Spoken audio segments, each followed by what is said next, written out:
Olá! Hoje eu quero voltar a falar de escola pós-pandemia. Quero lembrar daqueles vídeos mais antigos que eu fiz sobre os 4 pilares para a educação para o futuro, não é? Que era o aprender a ser, aprender a fazer, aprender a viver juntos e aprender a aprender. Por que eu quero voltar a esse tema? Porque eu estou sentindo falta de uma mobilização tanto das pessoas da escola quanto dos pais na reflexão sobre esse tema. Né? A gente começa a ouvir aqui e ali que as aulas vão voltar e que vai ser assim, que vai ser assado, e cada grupo, não é? De um lado os professores que estão se desdobrando para fazer as aulas online, para apresentar soluções. De outro lado, os pais que estão se mostrando preocupados, insatisfeitos. Eu acho que pouco se conversa, né? Pouco se propõe. Então, eu quero voltar a essa reflexão para que a gente se mobilize, para que a gente assuma o nosso papel. Olha, eu não sou nem professora, nem mãe, mas eu sou uma pessoa que no trabalho acaba encontrando essas questões. Uma grande parte dos meus clientes, crianças e adolescentes, são trazidos para a terapia em função de dificuldades que se revelam na escola. Dificuldades de aprendizagem, dificuldades de convívio, dificuldades de escolha. E isso é muito importante, então por isso eu me sinto afetada por esse tema. Então quando eu fiz aqueles vídeos dos 4 pilares, o que eu quero voltar hoje é no aprender a aprender. Eu comecei falando uma frase do Edgar Morin, que é: educar é preparar para o imprevisível. Nada mais imprevisível do que o que nós estamos vivendo. Nenhum de nós, em nenhum dos seus pesadelos, anteviu, não é? Antecipou o que nós estamos vivendo. Não é? Estamos diante do grande imprevisível. Nossa vida mudou, virou de cabeça para baixo. Tá, e como é que a gente vai educar? Né? O que é que a gente precisa aprender para ensinar? Né? Como é que nós estamos fazendo? Né? O que nós estamos de fato aprendendo nesta situação, diante desse grande imprevisto? O que está mudando em nós? Está mudando o nosso olhar? Estão mudando a nossa compreensão, o nosso entendimento das coisas? Estão mudando os nossos valores? Está mudando a nossa perspectiva para a vida em geral e para a educação especificamente? Porque se não está mudando, é porque nós não aprendemos nada. Se não está mudando, é porque nós não estamos saindo do nível da informação. Porque conhecimento transforma.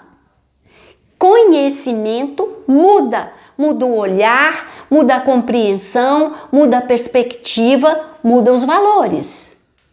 Será que nós vamos voltar para as escolas depois desse tumulto todo que nós estamos vivendo? Nós vamos voltar para as escolas com as mesmas metas, com os mesmos métodos, com os mesmos objetivos, com a mesma forma de agir, com as mesmas estratégias?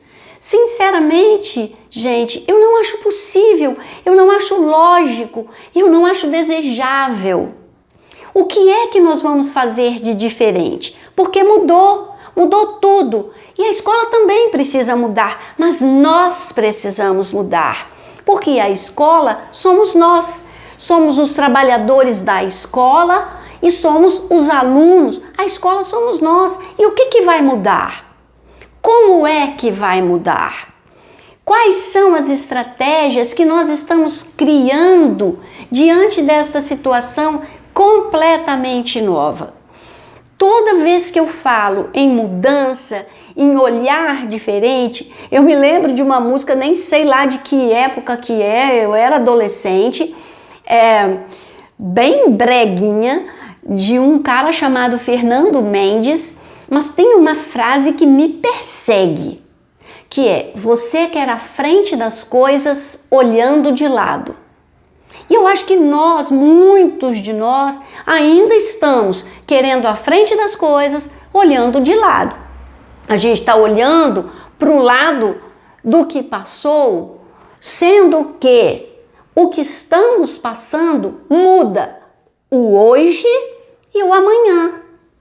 E a gente precisa olhar para hoje e com o que a gente vê hoje, fazer planos minimamente estruturados para amanhã.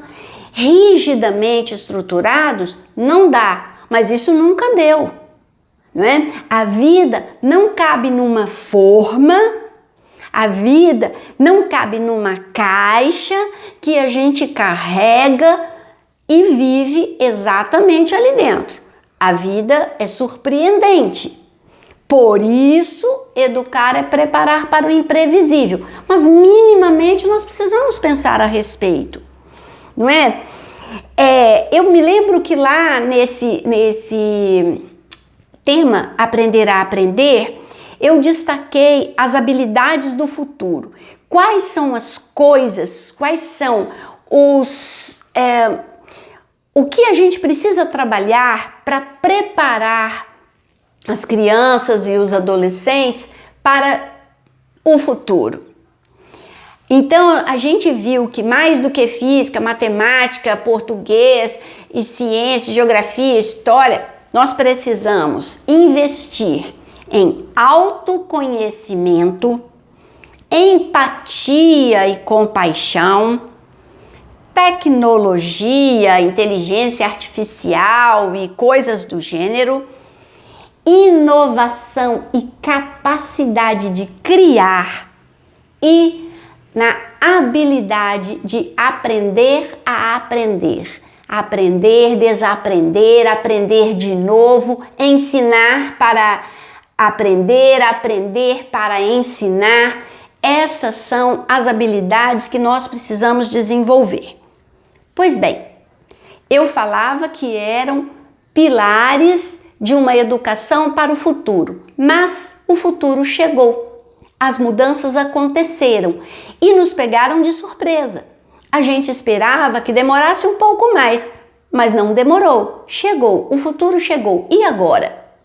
Nós vamos voltar para a escola. A escola do futuro que chegou, com os recursos do passado que já não estavam lá grandes coisas e que nós estamos vendo agora que não estavam, que não eram os ideais. Nós vamos insistir em olhar de lado? Nós vamos permanecer do mesmo jeito? Nós não vamos conseguir abrir mão de nada do que não estava funcionando? Nós vamos querer resultados novos agindo de maneira velha? Isso não é possível. E o que é que nós vamos fazer? Como é que nós vamos fazer? Nós precisamos pensar juntos, nós precisamos dialogar.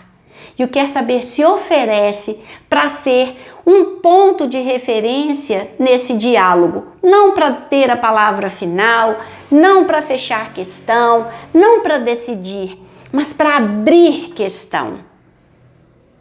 Para isto, para a gente se perguntar, e agora?